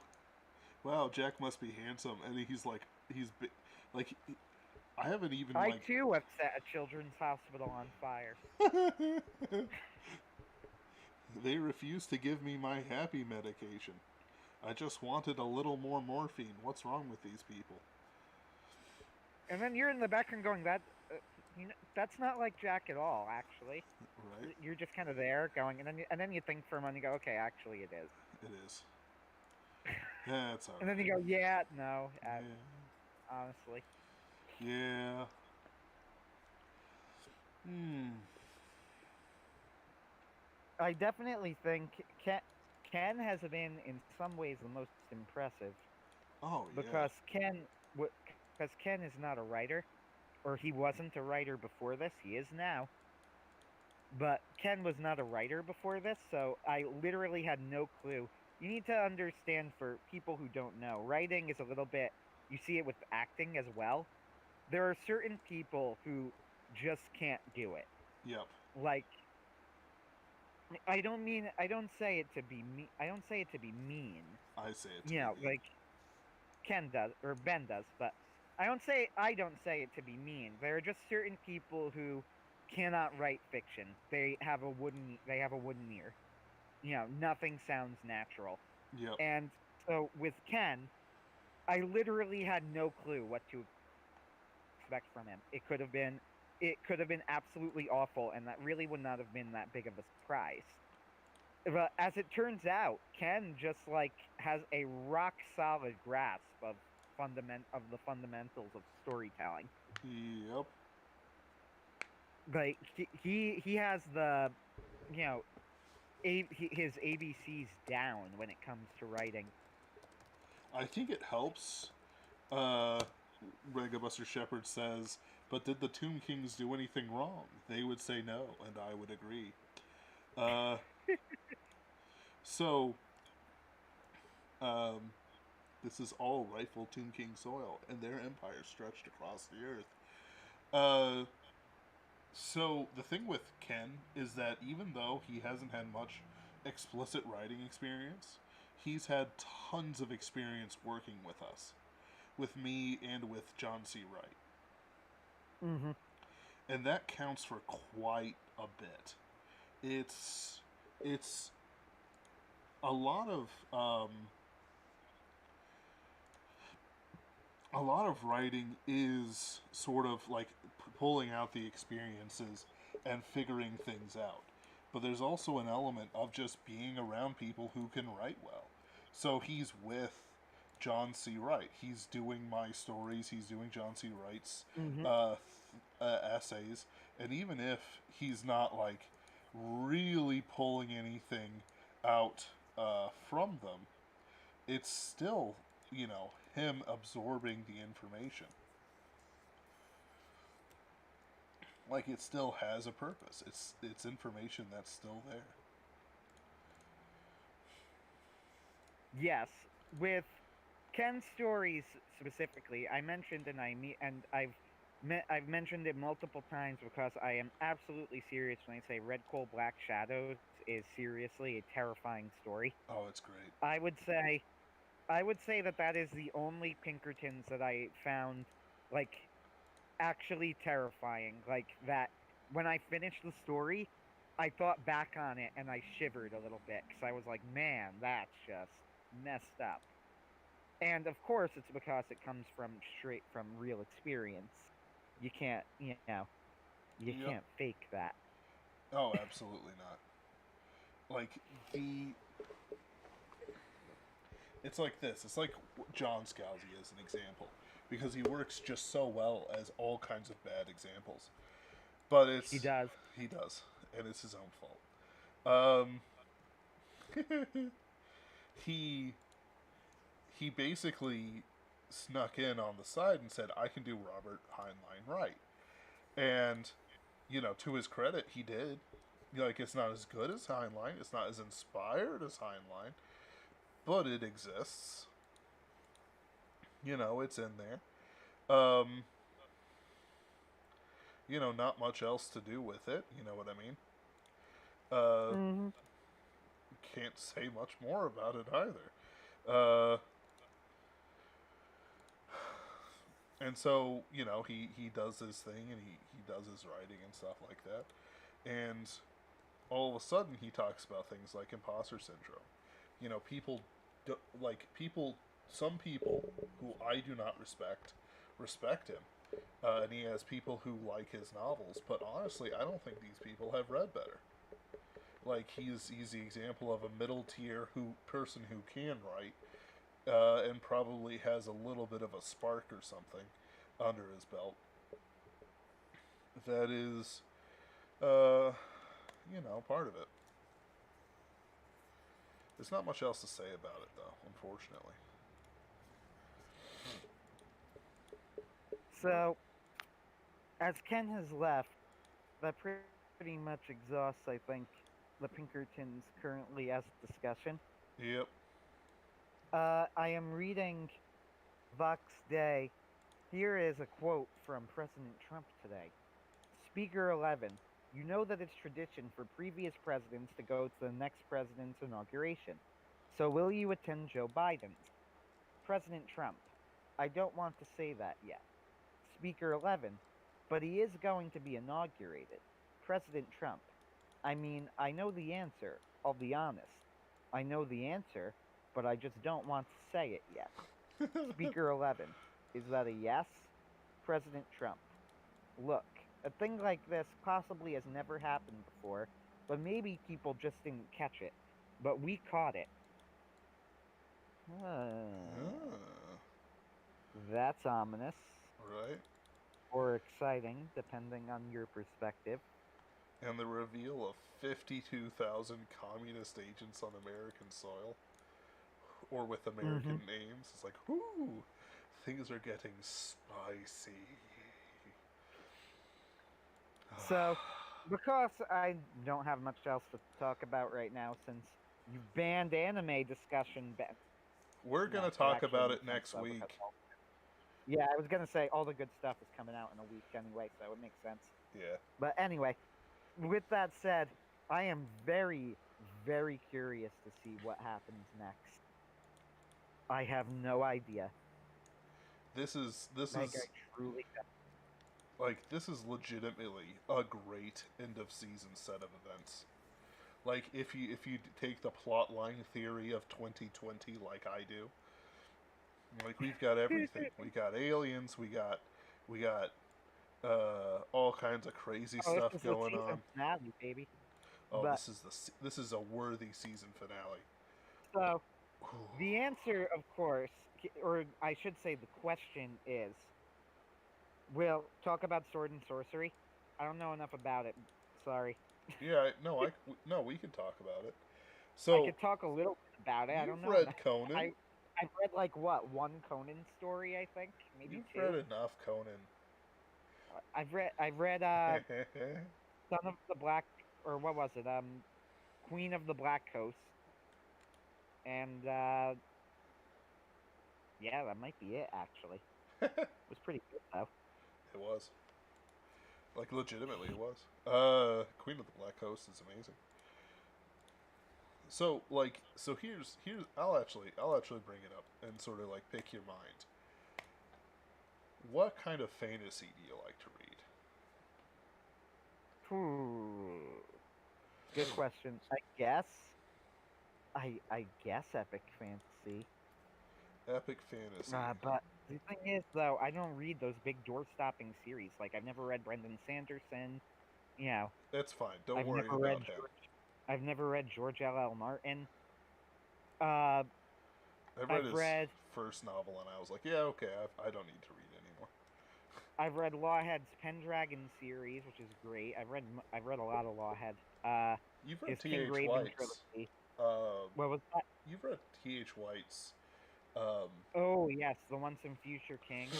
yep, That really it has very light fantasy elements, to be honest. After the first book, sort of. uh, There's entire scenes where like Morgana Le Fay tries out witchery and does various things. so I think the best in the Once and Future King, in my opinion, it steadily improves. I actually don't think that the Sword in the Stone is just kind of okay. I was never that into it. The Queen of Air and Darkness. By the way, T.H. White had the best titles. I'm just gonna throw that out there. He Uh, did. Anyway, The Queen of Air and Darkness is a little bit better. I thought The Ill-Made Knight was an absolute masterpiece. Just a great, Oh great yeah.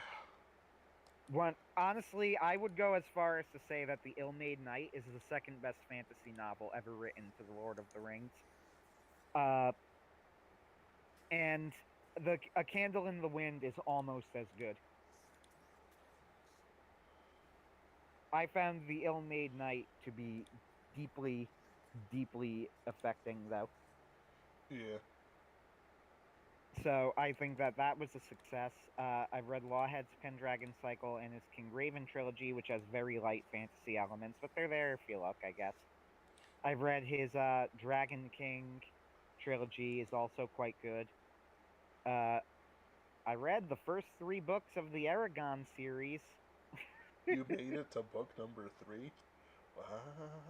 Well, at least I own it. Come to think of it, I don't actually think I read it.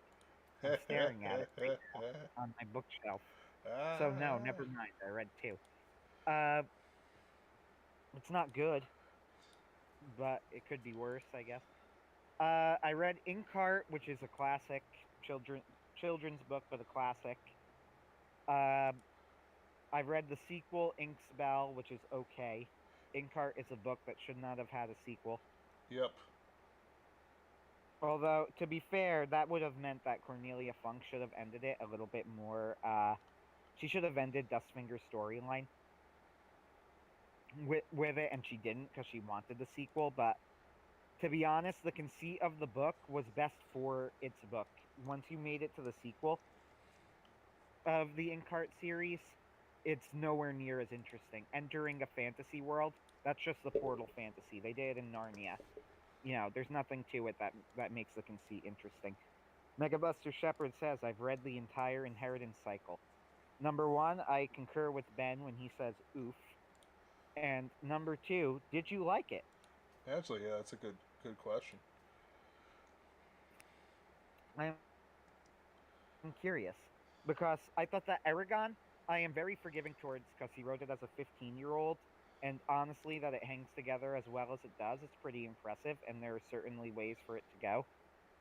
Eldest was a mess. Yep. But I did finish the book. You see, I didn't finish all this. I got as far as the Mushroom Samba of sex with the dragon scene, and then I just couldn't stand it anymore. Oh, yeah, when he gets his back healed. Yep. Man, it's And it wasn't amazing how even... much of it I remember, though, actually, because Oh, I know exactly. no! I know exactly what you're referring to. Yeah, he gets his back healed because he got hit in the back. Whatever. Yeah. I did finish Eldest. I think I own Rissinger, believe it or not, and I'm pretty sure I started reading it and got bored very quickly. The thing is, I'm very forgiving towards Aragon, but I am not so forgiving towards Eldest. I think what happened is everybody called Aragon really derivative, because it is, but, he was 15 when he wrote it. What do you expect? Right. So, the thing is, though, that with the story as written, there were places that he could go, and he did not go those places. Right. He went off into the woods, and it was a total. It was kind of a cluster. Yeah. Like, speaking of sword and sorcery, like as a sort of like plot narrative, you can't really go in too many different places with it without possibly wrecking the balance you've set up. Like, I've got a pretty good... Oh no. Anyway, It's funny because now that I'm saying it out loud, I've actually read more fantasy than I realized. I mean, I'm gonna say it, and you're not gonna like it, but the Harry Potter series. I grew up with it. It is what it is. As far as children's series go as well, Artemis Fowl, yeah, Artemis Percy Fowl was Jackson, pretty good. and them. Artemis Fowl is very good, but the best book is Owen Colfer's best book is Airman. Owen Colfer is actually an excellent writer. He's one of those leftists with a muse, Yep. and but when he lets the muse control him, he's actually like, if anything, I think he's kind of underrated because I don't think people give him the credit he deserves for branching out into tons of different genres and things, Yeah. and having some really original ideas. Like he had the Supernaturalist, which was children's cyberpunk, and like, man, who else does that?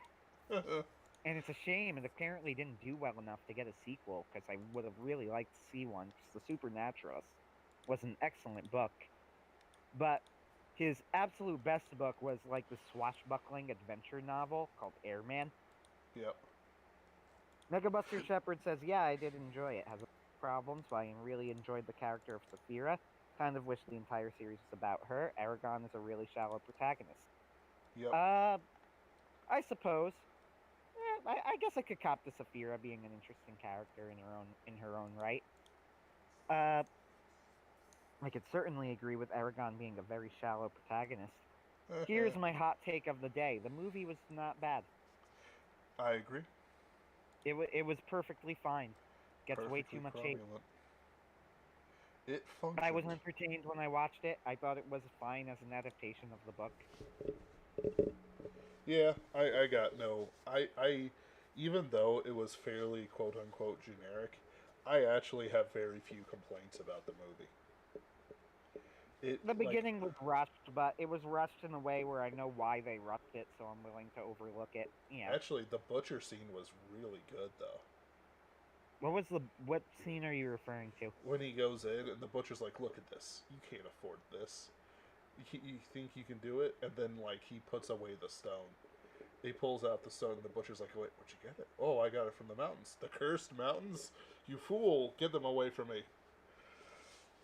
Yeah.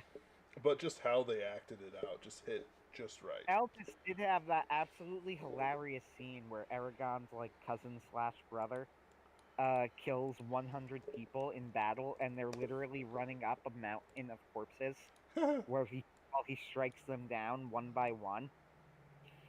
The scene is unintentionally hilarious, I'm pretty sure, Right. but it is and I did not find it funny at the time. It was just kind of there, but now that I think back on it, that scene was actually really funny because, like, once you think for a moment, like, wait a minute, why are they still going after him? Why has nobody shot an arrow at him yet? Why Right. has nobody thrown a spear? Why are they just not going, hey, why don't we just kill the rest of the army and leave the one guy on the defensible pass alone? But no, he like single-handedly kills 100 people, and they're coming after him one by one, running up like a mountain of corpses. And it's really bad, but it's funny. That's unfortunate. Uh, yeah, I remember Murtagh being a pretty interesting character, though even Murtagh was honestly, he was that edge boy. He was designed to be the popular character. Yeah. Yeah, he killed a dude, and Aragon didn't want him to, but that makes him edgy and Tension. badass Sexy. But and sexy. Exactly. sexy. He kills a slaver, and then Aragon's like, "Did you just kill a man?" And Murtagh's like, "Dude, he's a friggin' slaver. Like, like he deserved it, buddy." And Aragon's like, "But you just killed a man." He's like, "I don't think you understand. He sold people for profit. Right. He he he deserves to die." And Aragon's like, "That's inexcusable." And Murtagh's just like, "Whatever, bro." Yeah. What'd you call me, bro? I don't know. Wink, wink. Why did I? You know, the funny thing is that now that I think about it, Stephen Lawhead's Dragon King trilogy is similar in a lot of ways to Aragon, except that it's much better. I do, and I highly recommend it. Uh, Interestingly, the Dragon King trilogy sort of reads like it's a young adult fantasy, but it's not marketed that way at all. And there's nothing in it that says like that it has to be. But Right. you know, there's like no strong language in it. There's no real sexuality in it. You Yeah. know, the romances are very classical.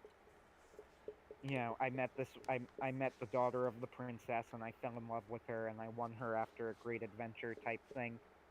Right. So, so So I've it's been, kind of weird. It's not marketed as like young adult, but it sort of does read that way. yeah, it does.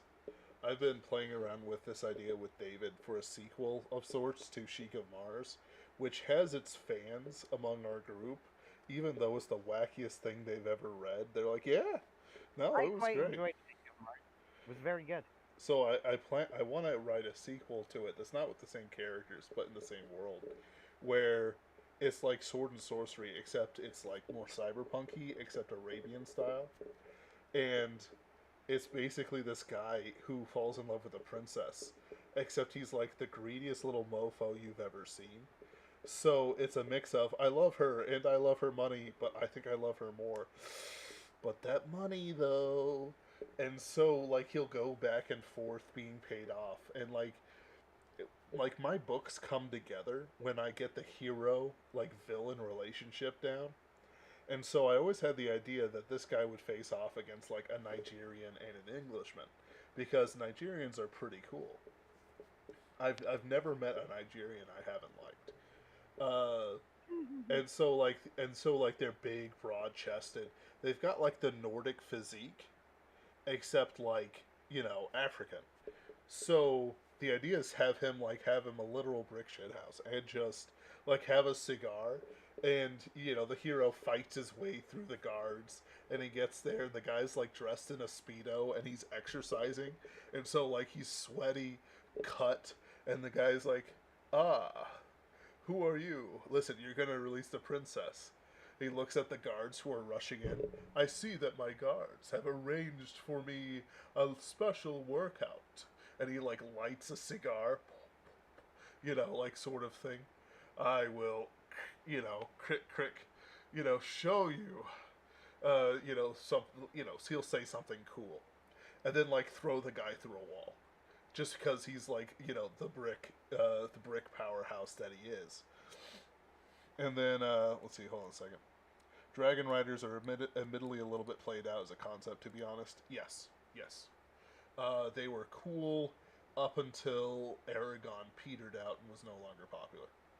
And not because Aragon was not popular, but because it petered out, it died with Aragon as a concept. So, at least in the bigger mainstream. So like, Yeah, I have another book that's on the shelf written by Cornelia Funk that's literally titled Dragon Rider. which was pretty good, if It I'm was, remembering yes. it. Inkart was better. Yes. Because like honestly, I bring it up every now and then, but Inkart was like seriously a great book. Yeah. Like Inkart was under the radar. Inkart's like going to go down within 20 years as a classic. Oh yeah. It The execution of it is just about flawless of what is a perfect classic concept. That's why it really, really didn't sequel, because the sequel, when they go into the Inkart world, the Yeah. Inkart world is intentionally, because that's the whole point, a generic fantasy world, which means that the sequel is just a portal fantasy, which means that the whole conceit, and it no longer has like classical literature characters, and it's no longer interesting as an idea. So the sequel ended up being very forgettable. like which I could have told you that. I mean, the idea is Right. naturally a forgettable idea.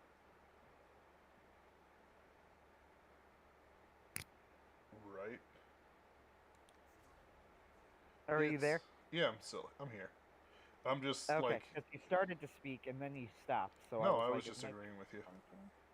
okay? Um, Yeah, no, And it's then the third book is a sad. The story of the third book in that series is a sad one. It was originally, I don't know exactly how it ends, but it was originally called like Ink Dawn, or it was originally titled Ink Death. And then as she was writing it, she changed the title to Ink Dawn, like cause to be more optimistic.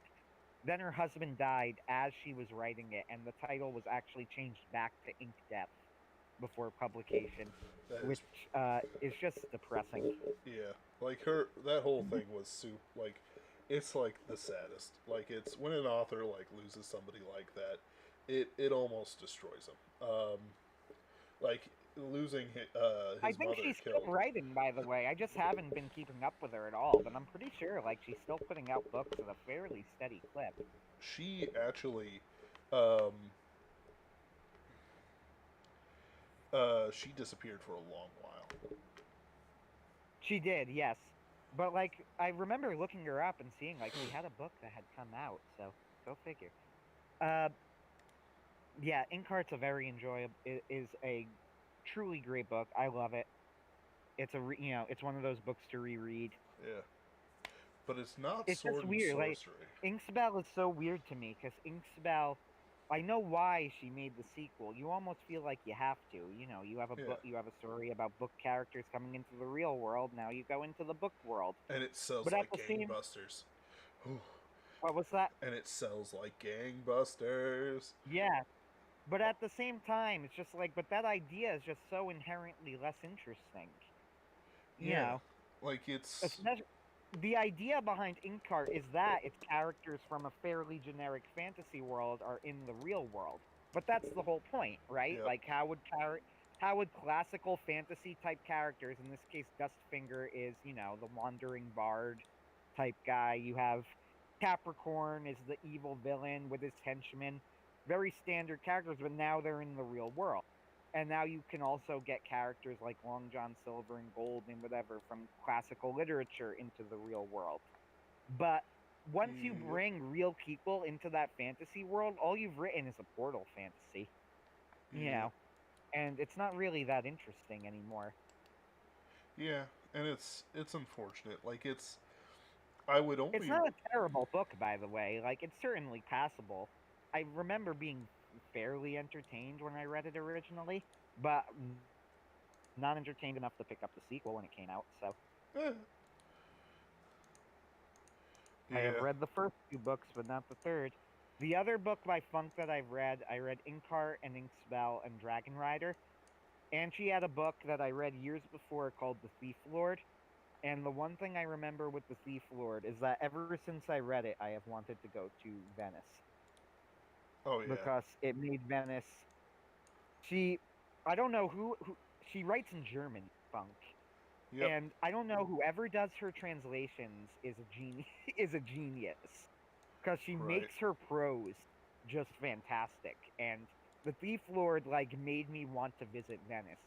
It was so vivid. She really is another one of those writers that I think deserves more credit than she gets. Uh, because she had the gift, you know, has the gift. She's still around, Yep. And much even like Owen Colfer. yep.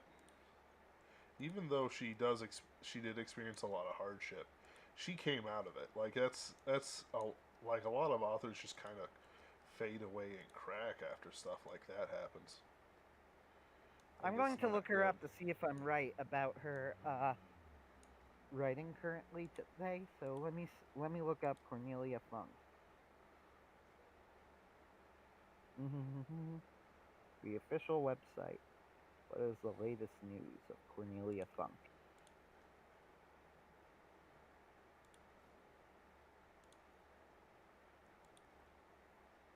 The Rim of Heaven. All right, I'm clicking on that. Oh, it's the Sanctuary for the Last Dragons in the world of Dragon Rider. I forgot that. But it's also like inspires creativity by working with children and teens for, writing. Let me click on her books. See.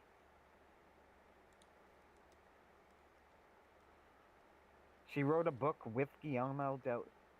Inspired by Tormo's,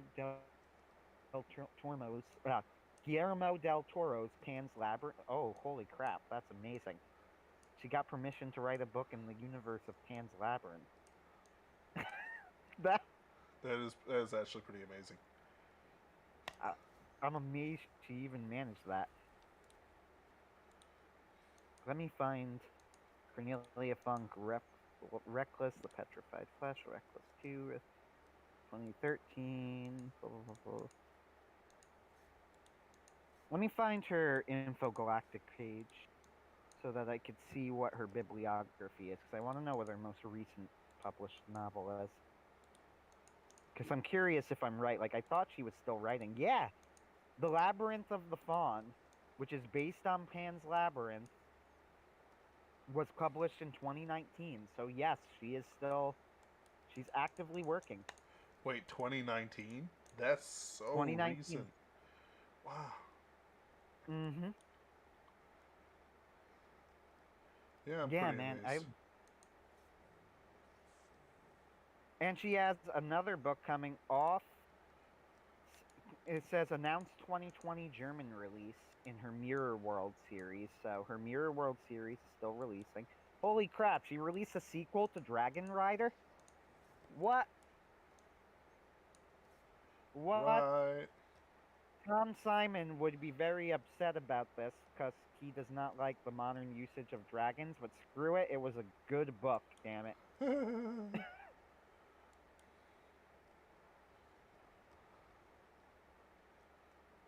Yeah, damn, she wrote a sequel to Dragon Rider the Griffin's Feather.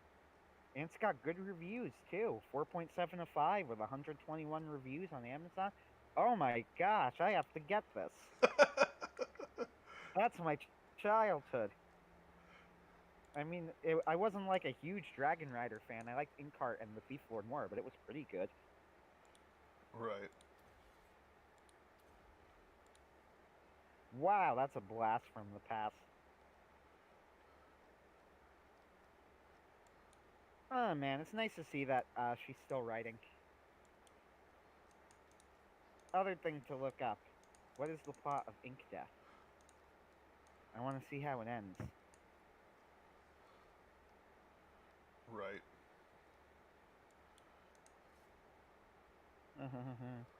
Does Dustfinger live? Is the real answer. Critical reception for Ink Death has been mixed to negative. Oh no.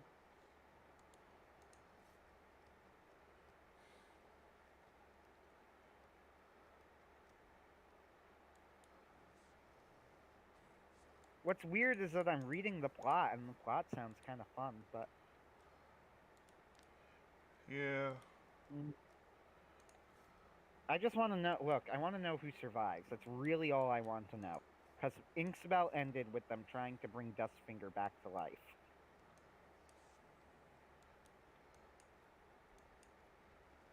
I can't remember the plot of those movies at all.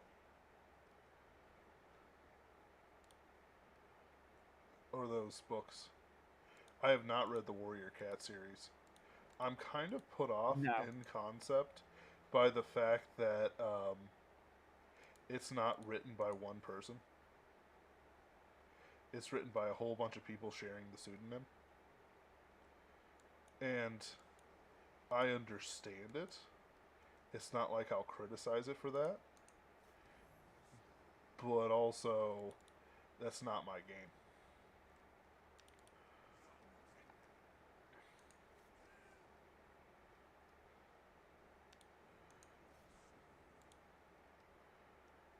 So I'm winning pretty well. I think they... Okay, so I'm not quite sure. I think everybody lives. But also, Mo and Dustfinger might have died. Because it says that they make a deal that Death releases Mo and Dustfinger. And in exchange for their release, Mo needs to write 3 words in the Book of the Adderhead to make him immortal, who's just, generic fantasy villain, I think. I don't even Yeah, remember that basically. character. And Mo agrees, but at the end of the story, he kills the Adderhead. And they don't say what happens to Mo or Dustfinger, but I'm like, so wait, does that mean that that Mo and Dustfinger die? It doesn't tell me. By the way, the direct German translation of Inkspell would have been Inkblood. Speaking of Artemis Fowl, that movie, ouch, deserved better. You're absolutely Yeah, right. right? Like, not even, no irony, nothing there. It's just, yeah. Like, it's, I don't understand, because it's like, I know he's lefty as all get out, but Who, it's like, Colfer? Colfer, Mm-hmm. especially like environmentalist. But it's like, Colfer is a leftist with a muse. yes. So it's like, And the thing about Colfer is that when he wants to like if he wants to be a good writer, I guess is the way to put it. Like he can write basically whatever he wants. He's that's why I said if anything he's underrated. The only thing I've read by him that I truly hated was his sixth book in The Hitchhiker's Guide to the Galaxy, which was a mistake, and I don't even know why they friggin' did it. Uh, like, holy crap, that was bad. He wrote And Another Thing. It was terrible. Just awful. It was not funny. It was not interesting. Just bad stuff. To be fair, I'm also one of, like, the only people who actually like the fifth book in The Hitchhiker's Guide to the Galaxy. yeah, Uh, the Hitchhiker's Guide to the Galaxy's fifth book is... What's the title? I don't follow Mm. that series at all. You should. It's hysterical. The Hitchhiker's Guide to the Galaxy is probably the funniest series I've ever read. So, the final book in the series, and I forget the title of the fifth book, famously ends with him killing off all of the characters but Zaphod Beeblebrox and destroying every version of Earth and every possible alternate reality. No sequels. Yeah. And then he always said Douglas Adams died before he could write it, but he always said he wanted to write a sequel. And when they asked him how he would do it, he said that it would actually be easier now than it normally would be because now all of the characters are in the same spot for once. Which is really funny. So I'm like one of the only people who actually liked that book apparently, because everybody complained about the ending, but I always thought, well, how did you ever expect it to end? Yeah. Like, what did you really think would happen? Right. The book was always pretty much, I don't know how to put it. It was always very nihilistic. Yeah. So as far as how it was gonna go, that was always where it was heading. But of course, Douglas Adams died before he could write his promised sequel, where he would unkill everybody. Right. So they got Owen Colfer to write it, and it was just awful. The thing about The Hitchhiker's Guide to the Galaxy is that it was a work that could be written by Douglas Adams and only Douglas Adams. I don't say that about a lot of books. I think people exaggerate sometimes with that. You know, people have written Yep. good Sherlock Holmes stitches. People have written good, stitches of all sorts of different things, but nobody can write Hitchhiker's Guide to the Galaxy but Douglas Adams. It is a unique voice. And Owen Colfer is probably, if you had asked me to pick someone who could potentially do it, I might even have picked him. But I also would have said, but don't do it, because it's a very bad idea. And it was. That book was terrible. Just terrible. It was like anti-funny. It made me physically wince when I read it. And I was like, Owen Colfer, what happened to you? You're actually a good writer. He wrote... The other thing, too, is that Owen Colfer is a lefty, but then he writes a book like The Wish List, which is about as explicitly Christian a story as you're going to find. Which story? The Wish List. You see, Do you know that one? no, I never read it, but it's I haven't read Alien Culver for a long time. Mega So Buster it's Shepard. about So a girl. hold on. Actually, here's a Go ahead. question. I don't want to talk about it, to be honest. You're- Sorry. How dare you, sir? Sorry. So Mega Buster Shepard says something that I want an answer to. I'm sorry. I'm insulted. I think we gotta. We'll We got- talk about it later. We'll hash it out in a minute. I remember. I'm kidding. I don't care. Keep going. I remember. He says I remember really enjoying his Dark Materials. Now I wonder what I saw in it. So here's a question: are you a Christian now where you weren't before, or have you taken your faith more seriously since then? Well, John C. I've never read his Dark Materials, but John C. Wright contended in his book Transhuman and Subhuman that the first book in the series is actually quite excellent, and that it goes downhill after that. That it's evil, but good. And the second and third books are what's terrible. Yep. Ben, it is 9:10, and we've been at it for a while, and my family is asking for me to do the Christmas tree. A little peek inside the home of my household. And Deck the halls with boughs of holly. And then you drag the victim to the tree. The screams begin. Old night will be avenged.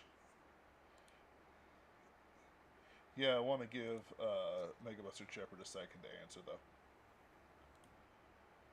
I just want to see. Very well. I just want to see what his answer That's is. true. I actually am curious. It's a good question. Oh man, I'm gonna have to read this new Dragon Rider book though. I'm so excited about this, like legitimately. Is it a children's book? Yes. Do I care? No. No. No, I don't. Nobody cares. It's like we do fiction for a living. What do you want? Yeah. Mega Buster exactly. Shepard gives us an answer. I take my faith much more seriously now, admittedly, but I was deeply involved in the church while reading it. You see, I wonder. There's a certain amount of spiritual discipline and knowledge that comes up the deeper you go. And I've always wondered if that also brings sort of wisdom and knowledge with it. So you no longer are fooled by clever turns of phrases or events that happen. Anyway, thank you for answering, Mega Buster Shepard. We appreciate it. All right, guys. Indeed. Do you have a final word for us, Anthony? Oh no! This is how she opens up her new Dragon Rider book with this little forward. I didn't write the story for people who want to rule the world, or for those who always have to show they are stronger, faster, and better than everyone else, or for those who think that human beings are the crown of creation. But I do think human beings are the crown of creation. But we are the crown of creation. Okay, No. I'm gonna give her the benefit of the doubt here and say that I do believe in original sin. So, I don't know. Even though I think we're the crown of creation, maybe we're not that far off the same page, but that's not an encouraging start. Yeah. Because, like, the way you do it, though, you don't just, like, go out there and say, you know, I don't want this or that or the other thing. It's like, listen, I paid for an entertaining wild ride. I don't. Well, she wrote not after that. The story is for all who have the courage to protect instead of dominate, to save instead of plunder, and to preserve instead of destroy. That's very nice. I'm just saying, though, I suppose I do believe in original sin, so as far as that goes, hey, maybe it'll go fine. Maybe it'll be fine. All right. Well, I'm going to let you guys go. Thank you for joining us. And well, look forward to the next episode of Pinkerton's Ghost coming out Friday. Bum bum. All right.